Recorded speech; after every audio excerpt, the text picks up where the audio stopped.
I'm Vin LeBate. I'm Melanie Dunn. And this is Rare Candy, a Pokemon podcast.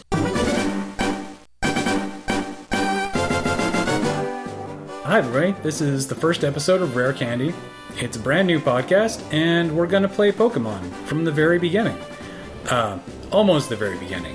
Because we're playing Fire Red and Leaf Green, which are the remakes of the original Red and Green Pokemon games done with the third generation of Pokemon technology. Which essentially means that everything is in color and you can be a girl. But I think that's a pretty solid upgrade. I'm a girl. I'm also playing the red version. And I'm playing the green version. And I'm the Pokemon noob here, relatively speaking. I think sometime in 1999, probably, I picked up a Game Boy and played the yellow version that somebody had lying around the house, once or twice. So I'm sort of going into this as a brand new person. So hopefully that will be fun for some of you listening. And Vin is more the expert, I would say. I've been around the block a couple times, so I'll be sort of the Sherpa. But we're going to start from the very beginning, and we're going to play through every area. We're going to find all or most of the Pokemon, and we're going to talk about them as we go. We'll talk about the story, so much as there is a story, and we'll talk about the world. And really, we don't really want to do too much more before we jump in, but we do want to invite everyone to play along if you want to. I made the super clever choice of picking the hardest version to find, as Fire Red and Leaf Green are really only available on eBay or Amazon for slightly exorbitant prices if you're not going to do a lot of hunting around. But you can also play Red and Blue on your 3DS, and that's going to be mostly the same experience, and those are available just for download for, I think, $10 right now. What about Ruby? That's the version my husband has on the Game Boy Advance. Ruby and Sapphire are another generation of games, so they're actually a different story. Gotcha. So the ones that we're playing are the original story, more or less the original script, and then a bunch of stuff that you can do at the end that sort of opens up into the larger world that came afterwards. But I think regardless of which story you are in, you will always encounter that old man who doesn't want to talk to you until he's had his coffee, right? I'm not sure if I don't remember. He's come up this time, and that's one of the few memories I have from college days of playing Pokemon once or twice. So because Yellow is the third in the American trilogy, or the fourth in the Japanese trilogy, of the original games that this is a remake of. Did they choose Yellow because of the popularity of Pikachu? Yes. Yellow is specifically the Pikachu version of the game.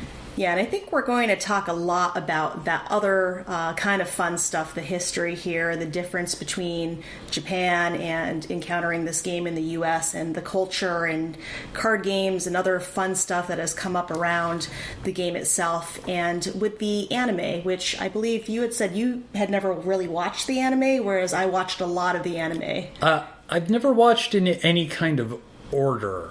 I've definitely seen a bunch of episodes of the early stuff. In fact, we probably watched those together, at least some of them, because there was a while when we were in college. Hi guys, we used to be housemates. That's right. And our other housemate, Summer, and I would go to the video store because there were video stores. Yeah, that was a thing. You could get VHS tapes. We're kind of old. I don't know how old our audience is going to be, but yeah, they could be a good deal younger than us. But there was a really great video store in Kingston, New York, where you could get some really weird stuff. So we'd go in there, and for a while we would always get a random anime, a Steve Martin movie, and a volume of Pokemon. I think I've blocked the Steve Martin movies out of my memory. Oh, they're great. I don't remember that. No, I just mean the memory of obtaining them and then watching them. I don't think I stuck around for that part. We had some strange habits in those days. That's true. But yeah, so I've seen some of the older seasons, and occasionally I'll see like a commercial or something for the newer stuff and be like, there's other characters. I thought there were only 3. Yeah, and as another frame of reference for this show, the focus is mostly going to be on the playthrough of the games.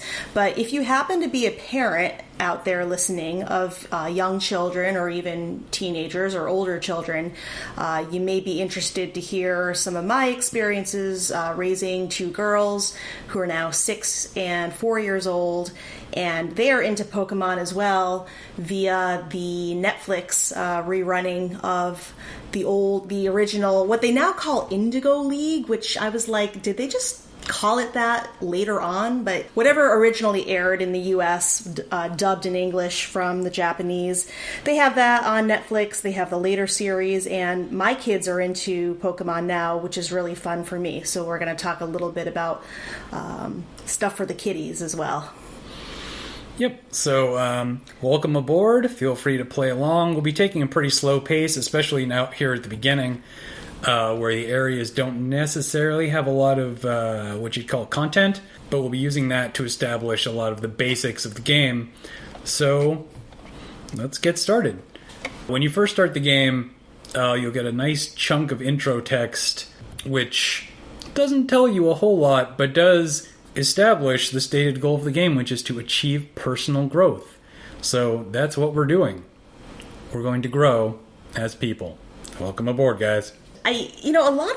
For me, it's tough because I said before that I was a newbie. Maybe that's not quite accurate, because having just cultural knowledge, perhaps through osmosis, of just Pokemon and the whole, surrounding TV and comics, I guess, and manga. There were things I already knew. Let's just say I've never played the game. That's kind of more accurate to say, but never played this version of the game. And I kind of intuitively knew what to do. And I wasn't sure if that's because, I really just have learned about the game through watching the show and over the year. Like, if I were picking this up, if I were from another planet and I just picked this up and had no idea, would I know intuitively that you're supposed to collect and catch Pokemon and train them and have battle? I could just see my dad picking this up and saying, what is the point of this? So you put them in little balls and they fight and then you put them back. Doesn't make any sense. I don't know. That seems like a universal human theme. Catching animals in the balls, making them fight. I think the difference could be is if you have been brought up in a sort of gaming culture, and I know for me personally, again, I have ambient knowledge of video games, but I never played a lot of them, so a lot of this stuff is not necessarily intuitive to anyone who just picks this up and decides to play. With that said, if you're going to pick it up and play it, you probably are of more of that gaming sort of mindset. I'm just trying to think. We were talking off the record earlier about one of Mackenzie, my daughter, her little friends, and his mom who was looking for cards and didn't know that the Charizard card is like really difficult to find and it's a collector's. I could see somebody like her, and this isn't a diss at all. Just if she were for some reason had to play this game because I don't know, just had to pick it up. I think she, someone like her might be just totally bewildered by, I don't even understand how this works or what the point of it is. So it's just a difference in, proclivity toward gaming, I suppose. Yes. So yeah, now that we're on the path to personal growth, you get to make a character, which is to say you get to pick a gender and a name. In the original Red and Blue and Green in Japan, you could only be a boy, but thanks to the wonders of technology, you are now able to be a girl. Also, feminism. That's true. Are you playing as a girl? Yeah. I often do. I remember that from sort of tabletop role-playing kind of situations, is that you tend to gravitate toward, it's more fun for you to create female characters. Yeah, I like to play games more thinking of making a character than of having that person embody myself. And I like stories about girls. So I made a girl. Her name is Chess. And it's time to party. Why is her name Chess? She's actually named after a character in Sherman Alexie's Reservation Blues. Oh, that's the answer to that. I'm playing as a girl as well, for no reason other than, I don't know, it just seemed like a good idea. She has a cute hat. Yeah, she does have like a really styling hat. Very similar to, if you watch the anime, the girls on the show have really big hair or just really interesting features that you would expect of female Japanese characters that are also really cute as well. You know, it is, I guess this goes into another topic, is Pokemon. It's obviously for kids, but it's for, you know, kids, parents, adults, you know, random people as well. So they sort of, it has a youthful feel to it, but they make it sort of palatable and fun for people of all ages, which is something that's really enjoyable about it. Yeah, she's got long brown hair. It's really cute, and a cute red skirt. And a blue shirt and blue socks. This is very important for you to know. Mm-hmm. And according to, in the sort of generic canon of the universe, her name is Leaf. Oh, that I did not know. Yeah, technically all of the player characters have names that are sort of their generic, not being played by a person self. So initially the two boys are red and blue, and then when they add the girl, her name is Leaf. You know, it's interesting because I was watching Pokemon Origins, which is like I think a 10-episode mini anime they made of, you know, instead of having Ash Ketchum and his little Pikachu and, you know, everyone has cute names, they go back to the source material, so to speak, and the characters are literally named Red and Blue, and they see each other, they're like, Blue, it's you.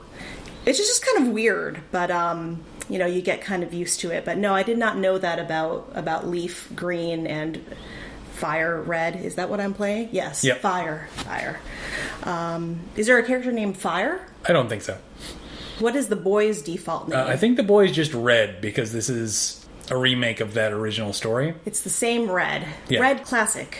Classic Red, yes. And then the rival's name is Blue. I think he's the one thing that I haven't bothered to name so far. I just left him with his original name. I named him Gary because he just has to be Gary. It is just easier for me. That's fair. Yes. I like how his grandfather doesn't remember his name, though. He's like, what's my grandson's name again? That's Professor Oak, of course, which many of you are familiar with. Well, that might go away to explaining why Gary is such a douchebag. Yeah, he's really kind of a... Can we curse on this? I'm going to try to keep it kid-friendly-ish. I was like... Yeah, I sort of figured it was going to happen eventually, so we might as well lean into it. Yeah, I was going to say dick. Gary's a dick. I apologize if you have children We've established listening. A policy just now, guys. But, yeah. That's our language policy. Gary is not nice, but he's kind of harmless. He just really... He says things like smell you later, which he says to his own grandfather. Yeah, and which I think dates the translation of this to a very specific period in time. Yes. So, but we haven't met Gary yet, because we are starting out in our house in Pallet Town. It's a cute little house. It's got 2 rooms. You start out playing Nintendo. There's an NES in your room. That's pretty cool. Yeah, I did that, like, to see if something interesting would happen, and nothing relevant happens at all. Yeah, you just play it. It's just product placement, basically. Or self-reference, even. Yeah, although Pokemon is owned by its own... There was some sort of spin-off, so it's the Pokemon company now, isn't it? Not Nintendo? Yes, I think it's got its own production team. Yeah, maybe this isn't the time to go into this, but did you see those stories about Pokemon Go and investors rushing in and thinking they were investing in Nintendo, and it had to be explained to them that, no, it's its own company, and people were very disappointed. Yeah, because they didn't realize it was essentially outsourced, but it's a totally different technology, so you kind of want people who know what they're doing with that sort of networked ARG technology. And the Ingress people who Ingress is the game that Pokemon Go is based on, which some of you probably already know. They had a pretty solid foundation with their first game, so it made a lot of sense to go with them. Is there a patent issue with that, or a software patenting is its own magical crazy world, so I wouldn't even want to guess. Very interesting. Maybe a topic for another day, but I was just curious. We're probably never getting out of whoever's Leaf's bedroom here, so maybe we should. Right. So you've got your bedroom, you've got your NES, and you have a little computer where theoretically you can store objects and Pokemon. And if you check your computer, it's got a free potion. Because you're a responsible young lady. Yeah, I'm really glad I did that. Because I ended up using it, I think, right away. Yeah, it can be handy, especially in that first trainer battle where you're essentially completely evenly matched. Your one advantage over your rival is that you have a potion and he does not. As you go down, you meet your mom. There's a TV.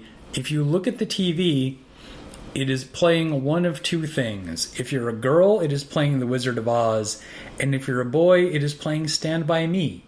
Oh, how interesting. I didn't know that. Yeah, that's an interesting choice that has to be someone, especially since in the original, it was only playing Stand By Me because you couldn't be a girl. Must say something about someone on the development team. Now, is it that way in Japan as well, or are there different choices, or do we not know? I don't know. I don't know either. If anyone does know, write in and tell us. Do we have an email address that we've already we do. You shared? can email us at rarecandypodcast@gmail.com. And we totally look forward to your comments, questions, and Pokemon stories. But let's actually make some progress. So your mom is here. You can talk to your mom. And this is the other gender difference that is the only other one that I've discovered in the entire game, is that if you're a boy, your mom will say, all boys leave home someday. It said so on TV. But if you're a girl, she'll say, all girls dream of traveling. It said so on TV.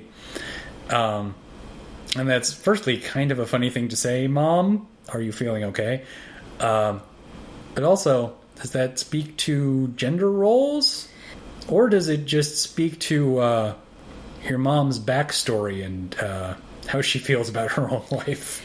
Yeah, because I remember from the early days, I thought it was odd that the character Ash Ketchum, who was based on Red, it was just, how old is he supposed to be? Like 10 years old? 10 or 11. And he's going on this like really dangerous quest where he could get hurt, and it's just sort of normal to like, you're not going to the playground and coming home for dinner. You're kind of wandering into the dangerous grasslands and mountains and rivers and whatever else, but there is this sort of sense of coming of age, which, maybe in the Pokemon universe, which may or may not be Earth. I think that's a topic. That's another broad topic. We'll probably touch on that a few times over the next few episodes as we bump up against some evidence for and against that prospect. But is this like, Ash is becoming a man? Like he's going to come back and get an apartment and a job somewhere? Like what's supposed to happen here? Well, I doubt he's going to come back and get an apartment because there are only 3 buildings in this town. And they all look the same. Well, most of them.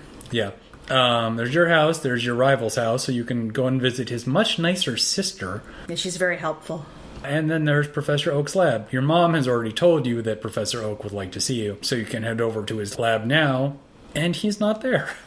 Right, so helpful. It's sort of for those who may be, new to this, it's a series of puzzles where, it's not just battling all the time. Well, we haven't done any battles so far, so obviously it's not battling all the time. It's just figuring stuff out, picking things up and putting them down, and, going to the sink enough times to learn that the dishes are stacked neatly and put away, to learn, okay, I don't have to keep checking the sinks that are the same in every house, but, you do that for a while until you figure out that you can stop doing that.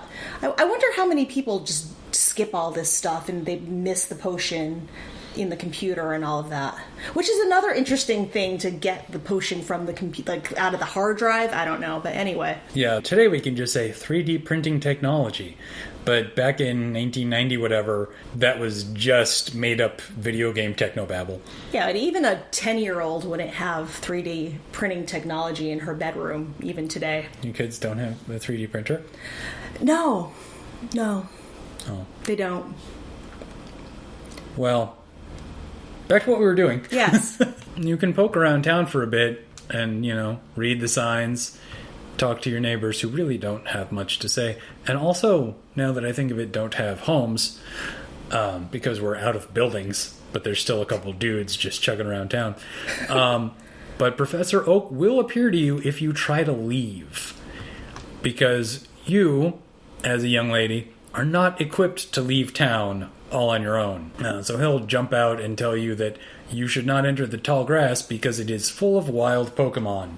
And he's right. So he hauls you back to the lab and offers you essentially a chance at a new life and the ability to leave the town that you've grown up in by getting a Pokemon.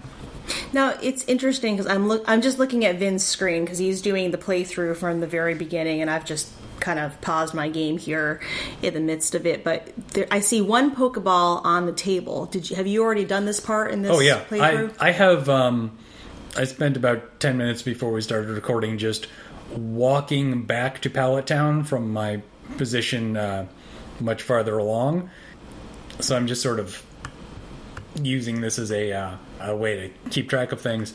But yeah, there is and will forever be one lonely Pokeball sitting on Professor Oak's table with no one to take it. Is there somebody inside?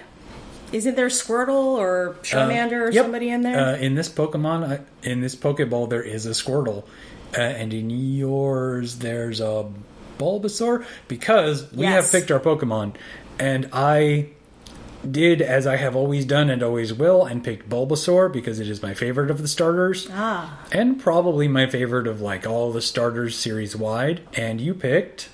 I picked Charmander, who, we'll talk about this later, I guess, but has already evolved into Charmeleon, so I'm very excited about that. Yeah, you must have done some hardcore leveling, but again, that is in the future. Yeah, and Gary in my gameplay picked Squirtle right away. I'm wondering if that always happens. He will always... the first three Pokemon that you're offered are essentially a paper, rock, scissors of Pokemon types, and he will always pick the one that will be best at defeating you. Because he hates you. Yeah. So I picked Bulbasaur, and Bulbasaur is going to be weak to fire, so he picked Charmander. Gotcha. And then you picked Charmander, so he's going to pick Water or Squirtle. Okay, so if I had picked Squirtle, which I almost did, he would have picked Charmander. He would have picked Bulbasaur. Because really? Bulbasaur is a plant, and thus is strong versus water. Okay, see, these are the things I don't really know, and sometimes I learn them and then I forget them, so it's fun for me. Yeah, well, we'll be talking a little bit more about that, because Pokemon types are one of the more important mechanics in the game, because if you match, it's essentially a very, very complicated set of paper, rock, scissors, and if you pay attention to your types and your matchups, a weaker Pokemon can defeat a much stronger Pokemon if their types are properly matched. So yeah, I picked Bulbasaur, which is, according to its Pokédex entry, the seed Pokemon, which is a grass and poison type. It's the only one that starts out with two types. And yeah, this is where I get really confused because, especially watching the anime on TV, somebody will exclaim, that's a seed type, that's a flying type. Some of them are obvious and intuitive, but some of them are like magic types, and then the ever confusing normal type, which is like, why does that need to be a type? We'll go into the normal types in a few minutes because I actually made some notes about that. There's also the possibly slightly confusing fact that every Pokemon has a little almost completely superfluous name entry. So Bulbasaur is the seed Pokemon. That means nothing. Oh. That has nothing to do with any mechanic. And Charmander is a lizard Pokemon. That doesn't mean anything either. Right. Those are just weird little categories that someone decided the Pokemon should have. They were like kind of like nicknames or sort of monikers, almost, if you will. Yeah. But in terms of typing, Charmander is just a fire Pokemon. Gotcha. Although when it evolves all the way, it will gain the flying type, I believe. Right. So you can be of two different, or perhaps more. Just two so far. Just two. Yeah, and that's going to be pretty important as we go on. Did you name your Charmander? I did not, because I was too afraid that it would become confusing over time when I see a name and not a Pokemon. Also, I still have the image in my head of little Charmander going, char, char, char, char. So that's really cute, and I like it. That's fair. I named my Bulbasaur Queequeg, because that seems like a good name for your... Bulbasaur? Yeah, for your Bulbasaur. And oddly enough, my Bulbasaur is a girl, which is fairly uncommon in the starter Pokemon. They're actually weighted heavily towards being male. Interesting. Because they don't want to make them too easy to breed. Oh. And we'll get more into breeding when we come to it. But when you breed Pokemon, they generally are the species of the mother. And they wanted to keep the starter Pokemon from becoming too common in trading by making them mostly male. Wait, did you just say species of the mother, meaning there's interspecies breeding? Yes. I did not know that. It's limited. There are categories called egg types. So generally say like plant Pokemon can often breed with each other, or Pokemon that have certain like essentially forms. Again, we'll get into that later. Very Probably because I do interesting. not have that information in front of me, and it is perhaps more inscrutable than most of the other stuff. Yep, so your Pokemon has a name, it has a gender, it has a species, it has a type, but it has a couple of other odd little traits that you can see. So if we look at our summary, I can see that Queequeg has a calm nature. The Pokemon's nature actually does affect things. So Queequeg has a calm nature, which means that her special defense will grow more strongly, but her attack will be weaker as she levels up.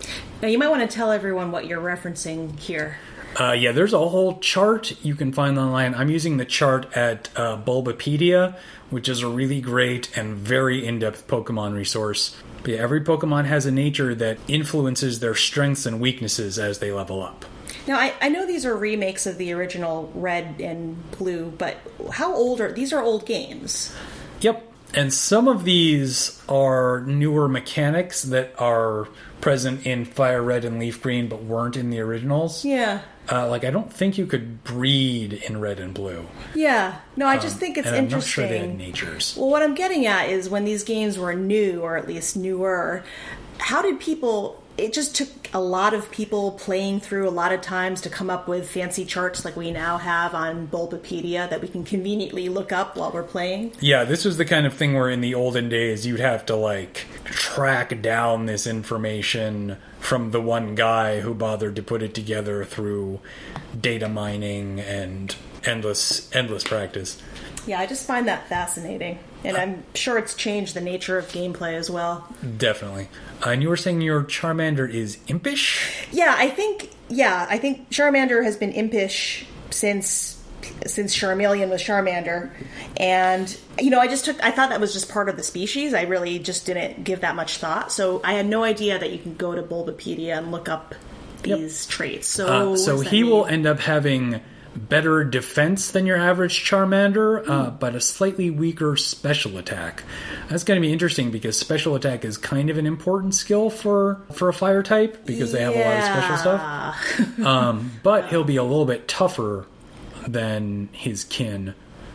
And his favorite flavor is sour. I don't know if that's at all important, but that's what I am told. It is mildly important sometimes depending on which game you're playing. In this game that we're going to probably encounter berries which will have specific flavors. So he could reject the berry and say, I'm not eating that sweet berry because I like sour foods, and no. I don't know that that's going to happen in this version. There are definitely other later games in the series where your Pokemon's favorite flavor is kind of important in terms of developing certain side games that let you boost your stats a little bit. For right now, I don't think it's going to matter too much. And he does not like dry martinis. That is a disliked flavor, is dry. I don't know what dry would refer to as a flavor except in the context of alcohol, so I find that interesting. I have always taken it to mean foods that are dry, so not so much as a flavor but as a texture. He needs the milk in the cereal. He's not going to eat the Chex without the milk in it. Gotcha. Yes. So there's natures. And they also have an ability. I think probably they have similar abilities because they're starters. Bulbasaur's starting ability, or inherent ability, is Overgrow, which means that when her health is low, the grass moves that you use will become slightly more powerful. How do you find special ability? Left and right. Left and right. Maybe just right. Okay. So, yeah, I've never done this before. I just started playing and never really paid attention to the stats. What am I looking for here? Blaze? Yep. Ability Blaze. So what does that mean? Means that when you're in a pinch, which is to say when your hit points are low, your fire-type moves will be more powerful. Interesting. Okay.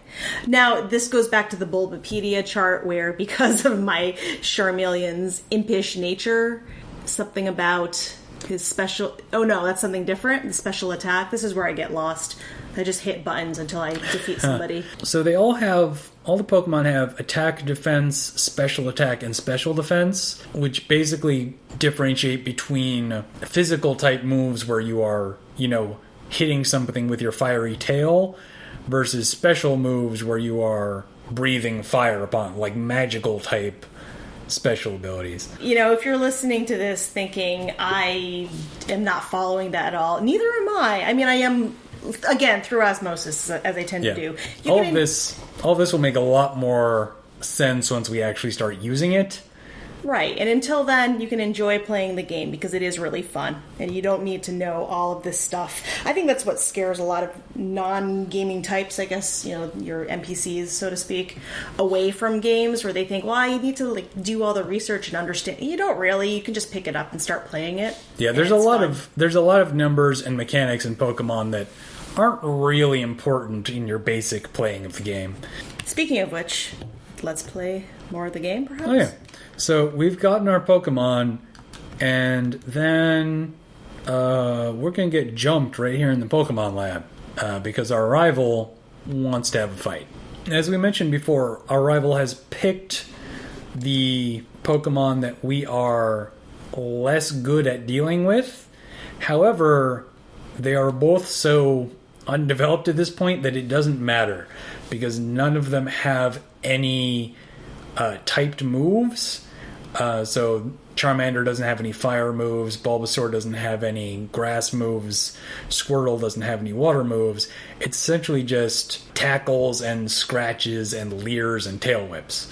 Leers? Maybe someone has leer?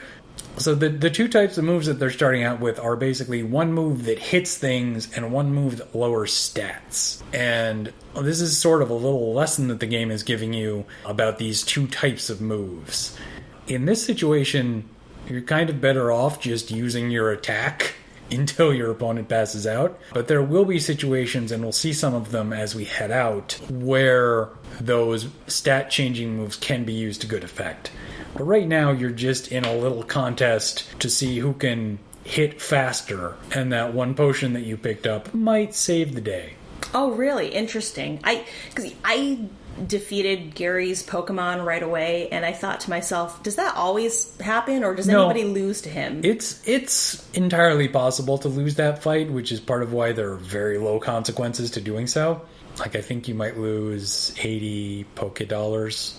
Or whatever the P with the line through it is. Oh, that's right. Well, I thought the game was just being nice to me and thinking, oh, this is to kind of set you up for confidence and, make it an easy win. I actually got quite far without losing anything until I encountered Brock. We'll talk about him later, I guess. But yeah, it's a pretty easy fight as long as you don't try to mess around too much. If you're just like, I'm going to hit this guy till he falls down, you can do it. Yeah. Oh, yeah, there's the issue of the money. You don't see Mom giving you the money, but these 10-year-olds get a bunch of money from somewhere. Yeah, you do start out with a couple of thousand Poké-Dollars. I'm not really sure what the conversion rate is. Stuff seems kind of expensive. Yeah. I mean, if a Poké-Dollar is more like a yen, then everything is really cheap and you're walking around with about $5. But if it's more like $1, things are kind of ridiculous. But we aren't buying anything yet because there's no store in this town, which leads us to the next part of our quest. Professor Oak needs you to hop up to Viridian City to pick up some stuff that he ordered.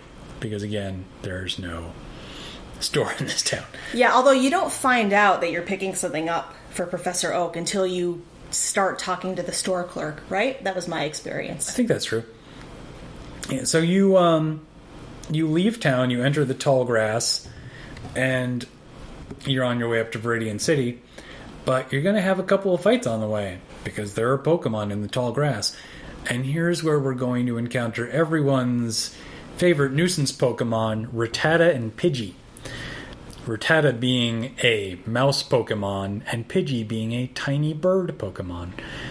These guys are both normal type, and Pidgey is also obviously flying. One thing I will say is that I think Rattata is way cuter in this version than I remember, or than maybe it was in later versions.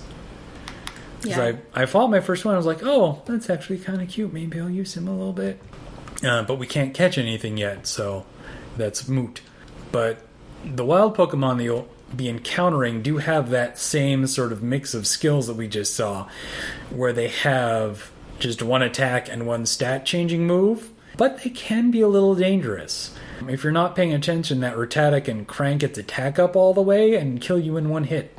Yeah, see, I didn't have any of this experience, I think because I was so concerned with defeating any wild Pokemon I came across that I just kept attack, and I didn't allow myself to be defeated, so I didn't get to experience that part of the game.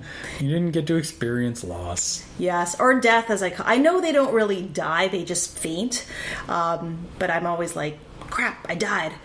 It's just sort of what happens. Yeah, and if all your Pokemon faint, you'll pass out and wake up back to your house. Oh, that's what that is. Yep. Because my character, Sienna, it said a couple times, Sienna whited out. I'm like, in my mind, or am I on the floor? That's a strange translation, because I feel like in other games you black out like a normal person. That's weird, but like, why would... the trainer is just standing there throwing Pokeballs and yelling at the Pokemon, so why do we have to black out? That's kind of because you're weird. Overwhelmed. Because so that emotional. angry little animal is going to maul you. Yeah, that's... So does somebody carry you back to... Well, in my case, I got taken to the Pokemon Center where they said, hey, idiot, come by next time and...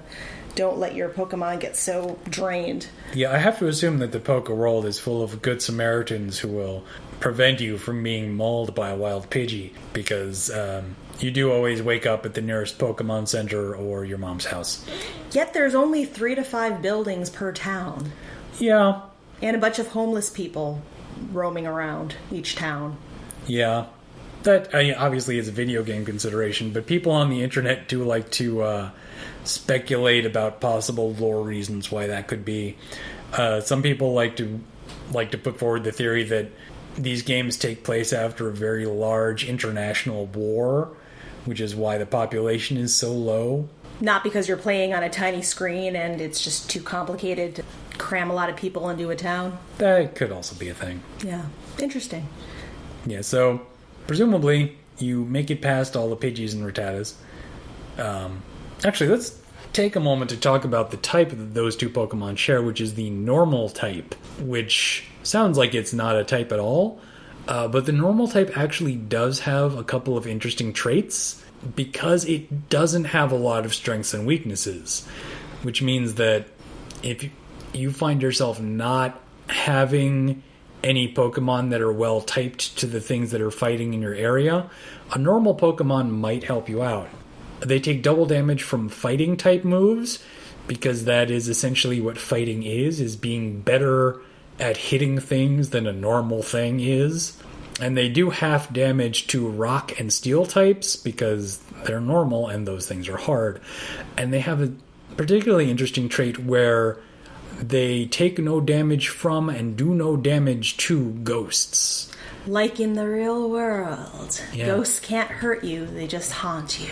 Unless the ghosts have other type moves, in which case they can do a little bit of damage here and there. Kind of like a poltergeist can send a pot flying across the kitchen at your face. Yeah. Interesting. So Scary. there are reasons to keep a couple normal Pokemon around. But yeah, we hustle our butts up to Viridian City, where we find that half the city is kind of closed because of that aforementioned old man. Oh, yes. Now I forget. There's a few old men in this town, so I forgot which is which. But then the thing that just stood out in my mind is that the Viridian Gym is closed. The Viridian Gym is closed. But there's also, when we first get there, that old man who hasn't had his coffee. Yeah, this is and definitely... he's just lying in the middle of town, just shutting things down. See, I don't remember him shutting things down. I just remember that things were shut down. Well, actually, all I remember is the gym. Maybe it's the way I walked around and encountered people in the order I did. Yeah, well, you can't get past him, which means you can't leave Viridian City. You just have to... Essentially, he's there to make sure you accomplish your mission and go back to Professor Oak. I think that was missed on me the first time. I think I went right into the Pokemart, and the clerk said, oh, good, you're going to bring this to Professor Oak, whether you want to or not. Yeah, so you're a fairly dutiful kid, and also the town is blocked. So you're going to grab some stuff and haul it down to Professor Oak. You might have a couple more fights on the way down, but essentially you get back to town, and he gives you the final piece of the Pokemon equation, which is the Pokédex. Pokédex is a device that catalogs all of the weird little creatures that you are encountering, and he will reward you for filling it up for him because he believes in citizen science. Well, yeah, Professor Oak makes it a point to explain to you that he's too old to fulfill his mission of completing the Pokédex, so he's going to make his 10-year-old grandson and his grandson's rival do all the work for him, which is kind of a dick move, but the kids are so young and excited, they don't really see it as work they have to do for free. Kind of like my kids washing the car with Daddy today. That's true. The way that worked out. They're young enough to not understand that that's an undesired task. Or you could think of it as their only path out of this dead-end town. That's true. Pallet Town does have 3 buildings. Yeah, so you get your Pokédex, and you can actually look at the information on your Pokemon. Their height and weight, their footprints, and you can hear their cries. Let's see if we can do this. The cry of the wild Bulbasaur. Or actually not the wild Bulbasaur, because you don't find them in the wild. Really? I did not know that. Yeah, you generally won't ever find starters in the wild. Oh, gotcha. Because they don't want you to be... Yeah, that thing you said before. Yep. So you've got your Pokédex. Actually, the Pokédex in Fire Red and Leaf Green is a little bit more fully featured than I seem to recall other Pokédexes being. You can browse Pokemon by the landscapes where they occur, which is neat. You can look at grassland Pokemon, forest Pokemon, water's edge Pokemon. Water's edge? That's a specific a biome. Ah. So you can browse them by where they appear. So we've got our Pokemon, we've got our Pokédex, and now we've got some Pokéballs. So we can head back out onto Route 1 and catch something, but we're not going to till next time. Is this where we sign out? I think it is. All right. Did we miss anything? Is there anything else you want to go into? We can start off next time about the Pokeballs. I was just confused about why I had none until I brought Professor Oak his package, but... Right, because there's no shop in our town. Yeah. It is a 0-horse town. I mean, you just figure he'd have that kind of thing lying around his lab. He does work with Pokemon. I just thought it was odd. He's too old and feeble to catch them on his own. True. So yeah, join us next time when we'll finally catch a Pokemon and head into the slightly more bustling Viridian City and on into Viridian Forest, where we will be beset by caterpillars on all sides. If you like the show, please hop over to iTunes and subscribe and rate and review. That's going to go a huge way into helping us find an audience. If you don't like iTunes, I totally understand. It can be a bit of a pain, but it would be super helpful if you just pop on and give us a couple of stars. And you can follow us on Facebook at facebook.com/rarecandypodcast. You can also contact us at rarecandypodcast@gmail.com if you have questions or comments or you want to tell us your Pokemon stories. So until next time, remember, all girls leave home someday. It said so on TV.